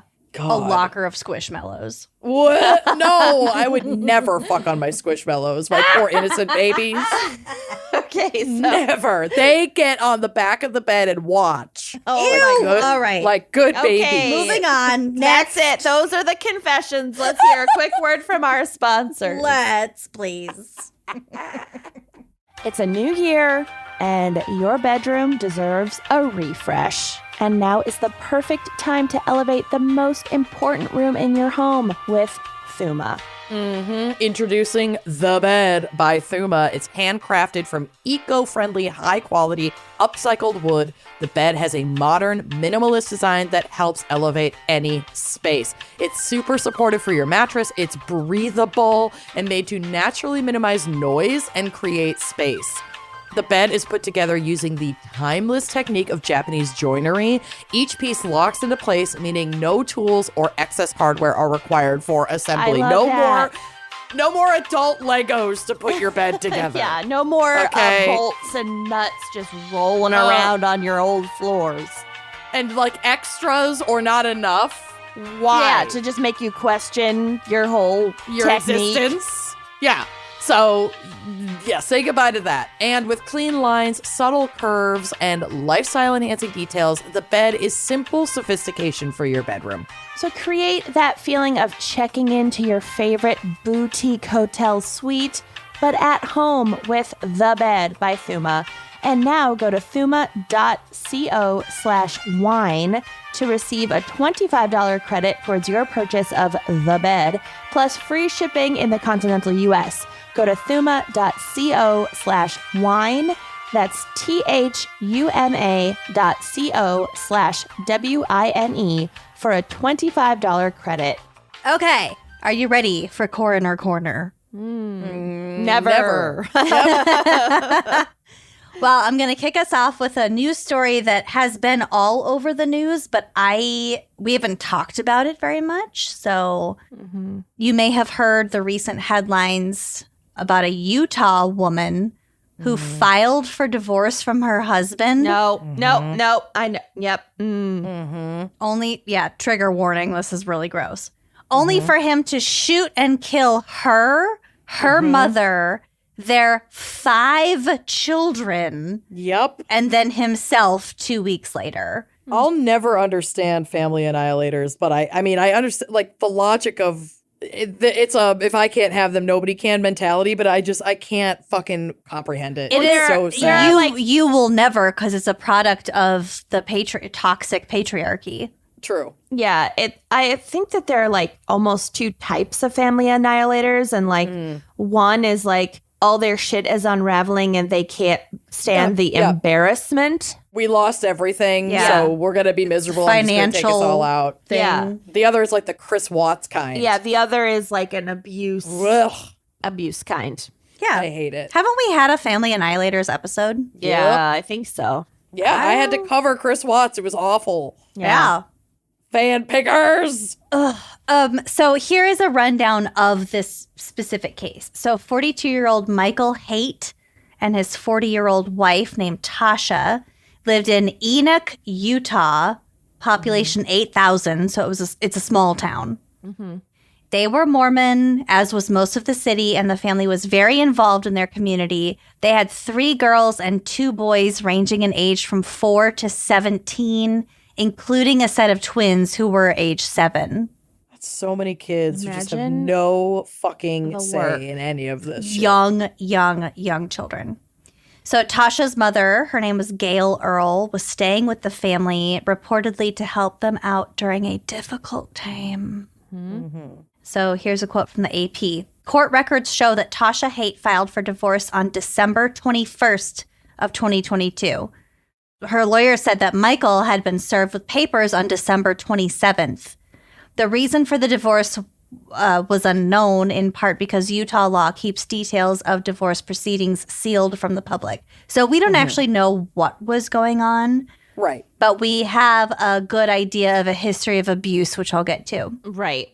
Tasha Haight and other members of the family were seen the night before the killings at a church group for young women, according to Enoch Mayor Jeffrey Chestnut. Oh, That's Mayor Chestnut. Yeah, Mayor Mayor Chestnut. Chestnut. Police were dispatched That to the old chestnut. that old Literally chestnut. that old chestnut. Mayor Chestnut, I thought was Mayor. really precious. That is extremely precious. Over a town of 8,000. Yeah. Mayor Chestnut. It doesn't even sound real. Like if it was No. written in like a play, you'd be like, you gotta change this. We This need to is- change takes this. me No out one will of it. believe this. Yeah. It's like This Richard- takes me out of it. Richard- This name breaks the fourth wall. Richard Scarry's world. Richard Scary. Yeah, Richard Scary. What do you like about it? The heavy-handedness. And the frocks. Oh. And the small storefronts. Police were dispatched to the family's home Wednesday afternoon for a welfare check after someone reported that she, Tasha, had missed an appointment earlier in the week. Ugh. Recently obtained records showed that Michael was investigated for child abuse in 2020, but police and prosecutors decided not to criminally charge him. In this There it is. tight-knit Mormon tone. The child abuse investigation followed an August 27th, 2020 police call from a person who was not a family member reporting potential child abuse. So their eldest daughter, whose name was Macy, there are photos on the drive of the whole family. At the time, she was 14. She told investigators that her father's violence started in 2017 and had included choking and shaking including a recent episode in which he grabbed her by the shoulders and banged her into a wooden piece along the back of the couch. Jesus fucking Christ. She detailed multiple assaults, including one where she was choked by her father and, quote, very afraid that he was going to keep her from breathing and kill her. Oh my God. Yeah, he's an awful fucking piece of shit. And like neighbors tried to do something about it, and like I think people at school tried to get help for them. This was a non-family member reporting this, so I don't know who it was, but it was not just Macy. Macy also told investigators that her father would often belittle her mother, a charge he denied.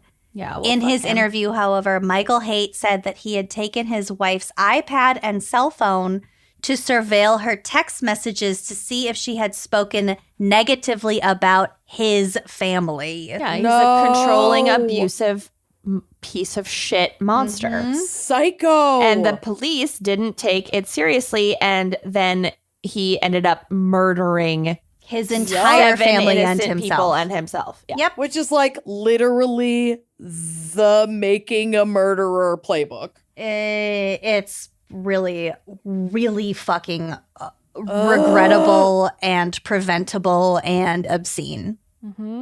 So police believe that Michael Haight, age 42, carried out the shootings 2 weeks after his wife had filed for divorce, and just days after her relatives say he took guns from the house that could have been used to stop him. Oh, Or he my could have just not God. been able to have guns to commit all these murders. Yeah, that would have been nice. You know what I'm saying? Yeah. In an ideal world, that's what it would have Like been. her but, relatives are Tasha, the victim, her relatives are very pro-gun. So they're saying like, he took all the guns, so she didn't have guns for self-defense. Yep. And it's like, yeah, but he took all the guns and then he used them to kill her. the entire family. Yeah. Yeah. It's It's a also double-edged fucking Utah. So like the motivations behind that could be skewed like two completely different ways. So that's the backstory. Michael is dead after having killed his entire family, and somebody published an obituary for him. Yeah. And yeah. oh boy, was there a backlash. Oh dear. Okay. It is a glowing obituary. Of this abuser, family annihilator. Yeah. And I'm no. going to say this at the top. I understand that this man had a mother and a father and a family and people who loved him and people who wanted to commemorate mourn him privately. Bye. Yeah, literally everyone. Fucking mourn him privately because okay.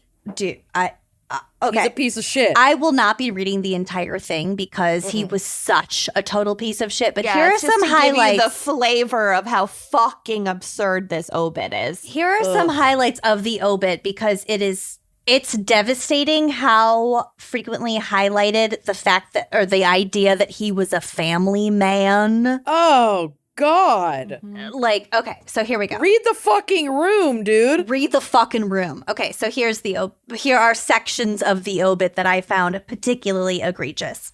Oh, God. Michael excelled at everything he did, graduating from Cedar High School in 1998, where he was the sterling scholar in business. He was very involved in various sports and activities. Michael was called and served a full-time mission to Porto Alegre, South in Brazil, for the Church of Jesus Christ of Latter-day Saints. Good job doing your Mormon weird missionary. colonizing. Yeah, exactly. Yeah. Oh, he also was a fucking proselytizer, colonizer. Piece of shit. He loved the people he met on his mission and had many fond memories of his time spent there. He and Tasha were married in the St. George Temple on May 10th, 2003. Together, they welcomed 5 children into their family. Macy Lynn, Briley Ann, Eamon Michael, Sienna Bell, and Gavin Drew. Yes, they definitely lived in Utah. I mean, I just think even just naming the children. Just wait. So you don't even know. up. You don't even know. It's just so beyond. Ugh. Each of these children were truly a cherished miracle to them. Until he mowed them down. Yeah. Michael made it a point to spend quality time with each and every one of his children. Oh, Michael enjoyed making memories with the family.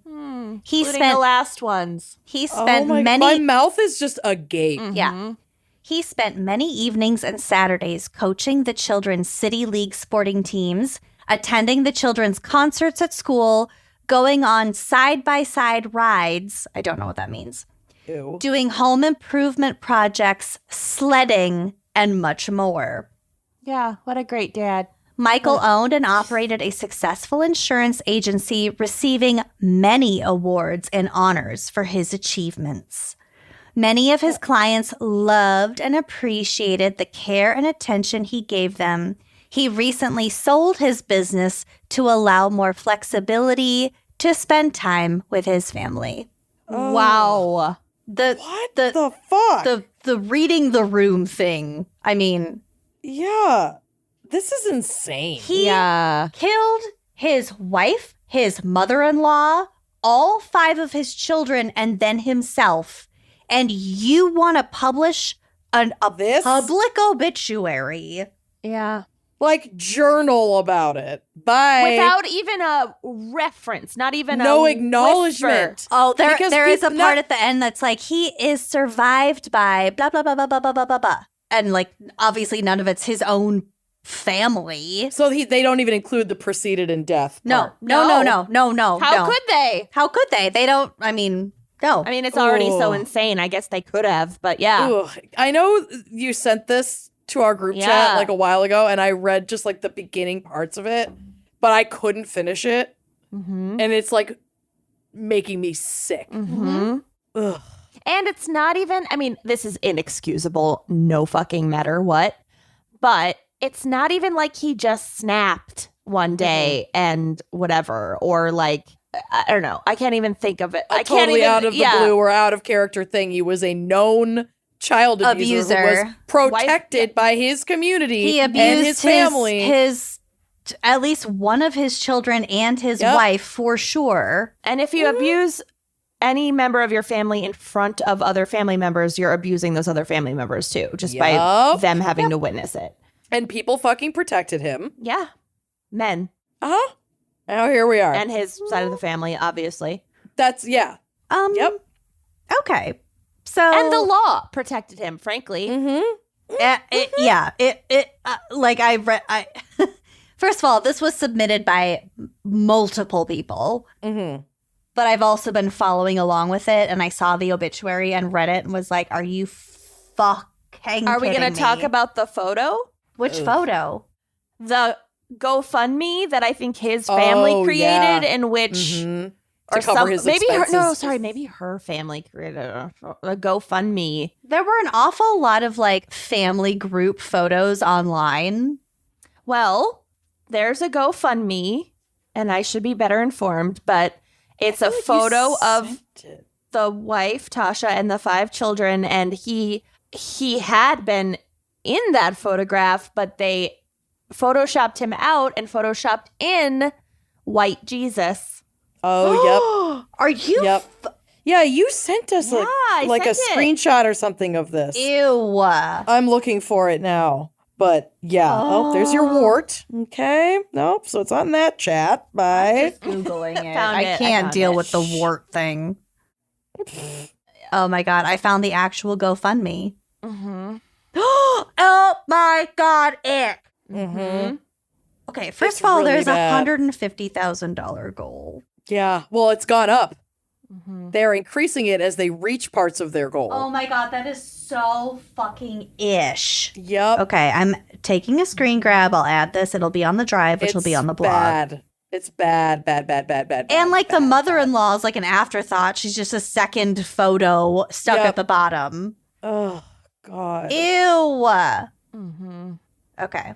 Well, Yeah. I hate absolutely everything about this. Yep. It's real bad, guys. It's one of the worst things I think we've ever covered. talked about. Yeah. Mhm. It's up there. It's pretty fucking bad. I mean, you've talked about some really gross shit. Yeah. It's up there, though. It's definitely up there. She's in our top 10%. The 10 percentile. Okay, well, let's maybe move on to something that is also horrific, but again, over 100 years old. So I think the shock has worn off. Okay. So this one's kind of wild, and this was sent in from Coven member Abby, who says, quote, "While I was seeing family in Texas for my winter break, they told us about a newspaper article where someone in our family, who is Abby's great-great-great-grandfather, who died in a cotton gin in 1919. Oh, God. Abby says, I made my mom ask my grandpa for the article because I was scared he would ask me why I wanted it. Oh, my God. Yeah. And so I have a newspapers.com style article to read to you guys now. The headline is Accidentally Killed. All Bellevue was horrified last Saturday morning about 11:30 when it became known that J.B. Duncan had been accidentally killed while working on the press box at the gin. Wow, JB. Bummer. The gin had fired up that morning to run some... For a second, I thought you said at the gym. You think I have any business at the gym? Oh, my God. The gin had fired up that morning to run some bally cotton, and they had ginned one bale when something got wrong with the press box so it wouldn't turn. Mr. Duncan went downstairs in an effort to fix it, and in some unaccountable way, his clothing was caught in the main line shaft, winding him up and whirling him around until the engine was finally stopped. They just don't write articles like this anymore. They seriously don't. Journalism has gone way down. Practically every bone in his body was broken. The back of his head was badly mashed, supposed to have been caused by hitting a wooden standard near the line shaft. A deep cut was across his forehead. His right leg and right arm were broken in several places. Okay, we understand. His right hand being almost torn from his arm. Oh my God. No one was with Mr. Duncan at the time, nor no one saw the accident. J.J. Cato, who was working upstairs directly over Mr. Duncan, said the first inkling he had of anything going wrong was when he heard a smash directly after Mr. Duncan went down the stairs. And looking through a crack in the floor, he saw him revolving on the line shaft. Oh my God. That is one of the most evocative sentences ever written. It's so gross. He immediately gave the alarm and went to the engine room and shut off the machinery and returned as quickly as he could to where Mr. Duncan was and who was dead when he reached him. Holy shit. Mr. Duncan was wound so tightly. Flying like around. A lawn dart. Mr. Duncan was wound so like tightly on the shaft that it nearly... Okay, this is not written well. Mr. Duncan was wound so tightly on the shaft, it nearly a half hour to get him off of it. Most of his clothing having to be cut from his body. Why do you do this, Lachelle? Someone sent it in. It's not my fault. You picked it. After being unfastened, the body was taken to the undertaker's, where it was prepared for burial, after which he was taken to his home. Taken in what? A jar? A bucket? Yeah. Funeral services were held at the Baptist Church Sunday afternoon, conducted by Reverend Douglas, interment being in the Bellevue Cemetery. One of the largest crowds ever assembled in Bellevue on a like occasion attended Mr. Duncan's funeral, and there were many beautiful and expensive floral offerings. Oh, okay. Mr. Duncan, who had been a resident of Bellevue Weird flex. for about 30 years, was a devout member of the Baptist Church and practiced his religion every day of his life. Always in a good humor, kind, sympathetic, generous to a fault. Children of J.B. Duncan of the Bellevue is... What does it say? It's blurred. Something of J.B. Duncan of Bellevue is indeed a hard blow, and one that will be keenly felt To his grief-stricken wife, sons, and daughters, and other relatives, the news and all its clientage extends its deepest sympathy. Wow. And then it lists the out-of-town relatives who attended the funeral. Oh, God. Okay. All right. Fucking wild. That is one of the least palatable stories. The peeking down Through the the floor. Down through the floorboards. To just see him spinning around the gin. by the hair. That is some Edgar Allan Poe ass shit. That's like a Saw movie. Yeah. Oh, it's not by his. He wasn't spinning by his hair. In my brain, he was. Oh, okay. It was just by his clothes. Okay. Probably some of his hair. I mean, I don't know how closely shorn it was. Their hair was mentioned. Okay. Yeah, it's disgusting. Anyway, condolences to you, listener who sent this in, Abby. Yeah, what a way to go. I don't know what to say. I know. I have completely lost my ability to speak. I'm fucking shocked. It's not great. Okay, so I'm going to end us with a little bit of a palate cleanser obituary Mermaids area. rescuing someone? Maybe? So this is a very classic Minnesotan obituary. Okay. And I encourage you to just lean in to the names. Okay. There's a lot of real good names. Okay. Wet's pussy? This was sent in by Sarah. Oh, golly. No, just like really heartland Minnesotan. names. Okay. Here we go. Oh, okay, okay. Catherine Elizabeth Olson. Yep. Kathy Cherrier, Kathy Olson. Tudor to some, and just Olson to Oh, I have a one great aunt, beloved too. granddaughter. Oh, Tootie. Tudor. But this is Tudor. Well, I'm just saying, I got a great aunt, too. I got Humble a toot brag. too.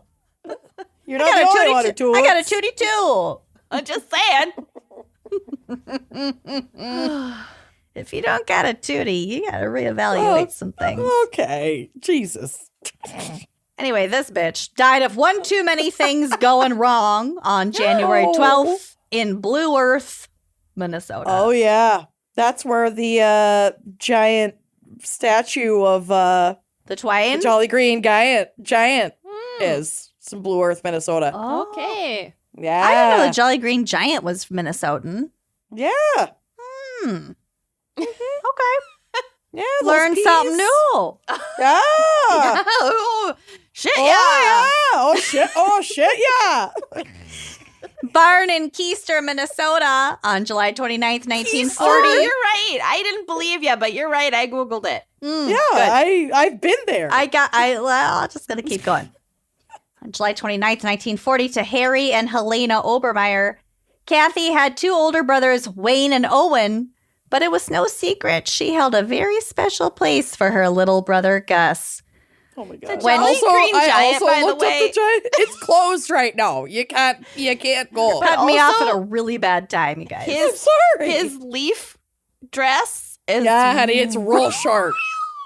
It is real short. It leaves short. nothing to the imagination. I feel like Nothing. I'm upskirting the Jolly Green Giant. Oh, you are.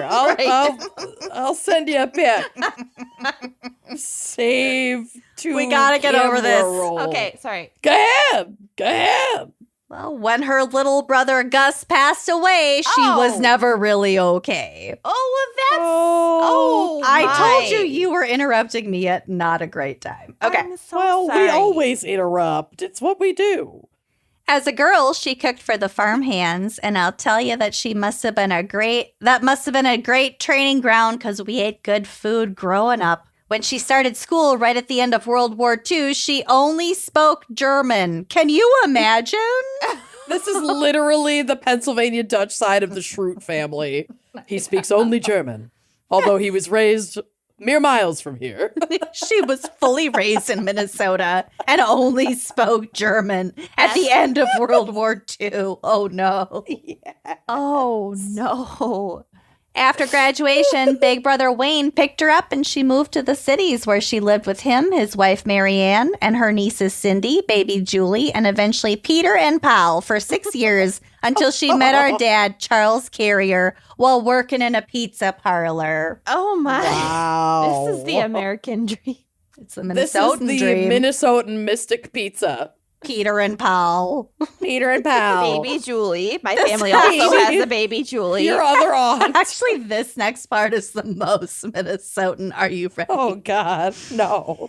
Dad proposed at the Lexington in St. Paul, and it was the first time she ever had a baked potato with butter, sour cream, and chives. She thought it was absolutely gourmet. Honey, it is. She would tell me that story many times, and until I moved to college, I had no idea there was any other way to eat a baked potato. There isn't, honey. Actually, You were right. I recently discovered putting cinnamon butter on a baked potato. Yum. That sounds insane, and I am in. It is That would be really good on a heavenly. baked sweet potato, too. Oh, Yeah. yeah. Mm-hmm. Honestly, Hello. cinnamon butter on anything. I'm Baked fucking potato on starving. anything and cinnamon butter on anything. Let's go. hungry. apple slices dipped in cinnamon If butter. you talk about food anymore, I'm gonna have to go eat. Yeah. It's time. I also just love that, like, she was proposed to for the first time at the Lexington, and what she talks about her that night is potato that baked order. potato. Yeah. Yeah, good for her. She grew up in like a very strict German family. And her brother Gus died at a young age. And her Aw. biggest gourmet treat was a baked potato with sour cream. Yeah. Let her have this. Yup. Oh, Okay. Incredible. So she married Charles in 1964. Oh. A year later, baby Andy made My the family has an Andy and a Julie. This And a is Toot. ins- and a toot. toot. I don't think there's This an is Elizabeth. getting out of hand. There's definitely no Kenyon. No. Ugh. A year later, baby Andy made the family official. When he was a, quote, little guy, Dad thought Mom needed a project. Men, it says in parentheses. Wow. And put an ad in the paper for homemade Christmas cookies. Dozen cookies for 50 cents and delivery for another 50 cents. I'm not sure he consulted Mom first. Using the recipes from... He did not consult his wife. He just was going to put his wife to work in this little home business. Yes, he put out an ad on behalf of his no. wife for baking Christmas cookies. Oh. Okay. I'd be so And pissed. she has a baby to She take sure care does, of. baby Andy. What a dick move. Using the recipes from the Betty Crocker cookie book, Mom got busy baking. No. That year, she made 1,000 dozen cookies. I'm sorry.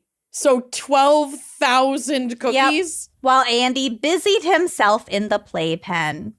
Here's the kicker. She did it by hand. No mixer, just a wooden spoon and deadlines. Oh, and a baby on the side. No.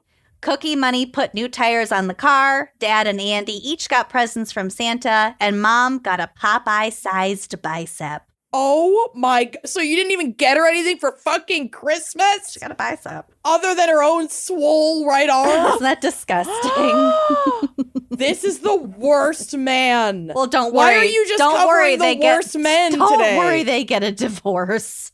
It's Thank fine. God. Mom delivered twin boys a few years later that didn't survive. My family also has twin boys that died. This might be What? your relative. She was always stoic about it, but we know now that kind of trauma doesn't just go away, and she No. will be buried next to her baby boys. Oh my goodness. In 1971, the delivery room was filled with Mom shouting, "It's a girl! It's a girl!" As Anner. There's Andy and Anner. No. Okay. Oh, no. Okay. No. Vagina. as Anner joined the family. The four of us and many, you name it, we had it for a pet, settled in Cedar, Minnesota for a long while. Wow. Mom worked a not fun job as a gas station manager for the entire time I was in school. Still better than the goddamn cookies. Yeah, seriously. Well, working 6.5 days a week because she only worked a half day on Sundays. Dear God. This woman had the worst life. I don't know how people did it. I would have lost my fucking mind. Eventually, Andy and I would grow up and work in the station as well, along with our friends. Her wage paid for the delicious meals she cooked and financed all of our extra kid activities. For Andy, it was nonstop debate and speech tournaments and camps. For me, Andy. it was Andy is me. You are Andy. For me, it was endless arts, crafts, and music classes. After 23 years, Mom and Dad separated, and my memory of this is that it was about time. Yeah, it was still about the cookies. Yeah. It was only a minute before both would remarry and seem happier. Mom married Johnny Olson. They made a life together in Mora, Minnesota for a number of years before returning to Bryceland, Minnesota, so Mom could care for her parents and then Johnny as each passed away. Every fucking obituary should be this detailed. It should be a requirement. There should be a survey. I want a clipboard. I want several sheets filled out. I want to know I want a if story I love arc. or hate the husband. Yeah. I want villains. I want a I want foil. heroes. Villains, heroes. I want Cookies. red Foils. herrings. Yes. In October, Mom reached 43 years of sobriety, which is amazing. Oh my God, Good she's for- strong. This woman is strong. This is the strongest woman I have ever heard She of. was pretty hush-hush about AA taking the anonymous part pretty seriously, but some of you have told me that she made a big difference for young people in rehab and that she helped keep an AA group going for a long time, too. We're proud of her. This is a really big deal. 43 years. Yes, Good it is. That's for a fucking huge deal. And Wow. honestly, good for someone who is on their sober journey and have made it 43 minutes. I mean, seriously. You know? And keeping it to yourself also can often mean, like, foregoing a lot of additional support. Like suffering in silence. Yeah, it's just, it's really sad that she ever felt that she needed to go down that road, but I respect her decision for herself. But she it's was just like, holding down a lot. she was sounds so like. strong to do that on her own. Like, that's nuts. So this is the part with the names that I hope you'll fully appreciate. Okay. So she is survived by her kids, her son Andrew Charles, Andy, his wife Susan Clark, and granddaughter Dr.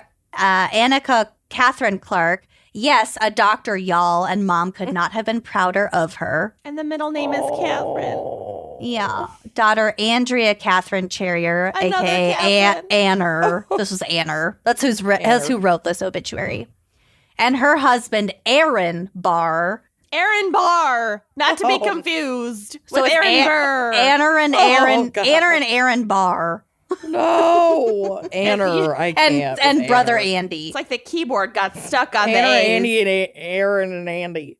I can't. Her very special niece, Cindy, who was there at the end just as the two had always planned. They were always in cahoots. Well done, ladies. Other nieces and nephews, Wayne and Mary, Julie and Bob, Amy and Perry, Peter and Trudy, Paul and Susan, Danny and Pam, Owen and Lorraine, Verly and Wayne, Dean and Alice, Karen and Tim, Gus and Sandy, Heidi, Jason and Diane, Adam and Emily, Lorraine and Sandy, Dan and May. You know exactly what generation each person is from. Yep. And like what soap opera their mom was watching when they were pregnant. Family from her marriage to Johnny includes stepsons John Jr., Jimmy, Jay, and grandson Troy, niece Kathy. John Jr. and Kathy were in constant support to us through these final months. We have gratitude for lifelong friends Mary Kay, Sue P, and Barb P, and all the fun they brought Mom over the years. Oh, Soapy and Barbie. I send love and thanks to BFF Heidi Ho, who always treated my mom like her own. I will do the same for you when the time comes. Warn your mom. And we do not have words to express our gratitude to Barry Ellen for the many laughs along with straight talk she shared, the love she gave to uplift our mom, and her phenomenal assistance during the final months. What a gal's crew. Mary Kay, Soupy, Barb P. How you going, Mary Ellen? Soupy and Barb P. Mary Kay, Soupy, and Barb P. Soupy. Soupy. Soupy was my lunch lady's name in elementary school. Luck. Soupy. Mom was preceded by so many, and this was really hard for her. Her parents, Harry and Helena, brothers Wayne, Owen, and Gus, husbands, plural, Charles, Lee, and Cherrier, and John Ernest Olson, all her cousins, aunts, uncles, and many friends. She is the last of her generation. What? This woman survived. And she lost a couple of her kids before. A small, very short, freezing cold graveside service will be held Sunday, January 22nd, which was today as we record this, actually. At 1 p.m. at Our Savior's Lutheran Cemetery in Keister, Minnesota. A much warmer reception, cake, will follow at St. Luke's Care Center, East Parlor Room in Blue Earth at approximately 2:30 to 3:30 p.m. Meet at the great giant Don't shuffle any boxes. Jolly Green Giant. Don't shuffle any All are boxes. welcome. In lieu of flowers, we appreciate donations to UHD Hospice. Wow. How sweet that's is that? Oh, amazing. that was just so sweet. That's how it's done, folks. Yep, That's that's legit. it's done. Detailed, chronological arc. Little bit of That's done. tea. Yeah. Little shade. Yeah, but also warmth. So much love. I loved it. I loved it. So thank you to Sarah for sending that one in. Thank you to everybody who sent in anything. Yeah. Keep them coming. We need to know the worst things you've ever done. Yep. And thanks for tuning in this month. Yeah. Indeed. Talk to you later. We'll see you later. Bye-bye.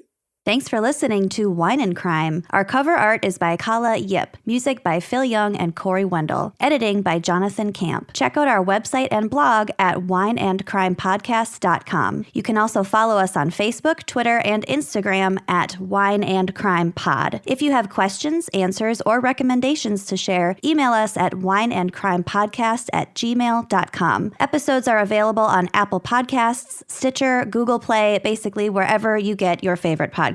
And if you like the show, please rate, review, and subscribe on Apple Podcasts. It is the best way to spread the word. If you'd like to show your support, visit our Patreon page to keep this podcast and the wine flowing. Cheers.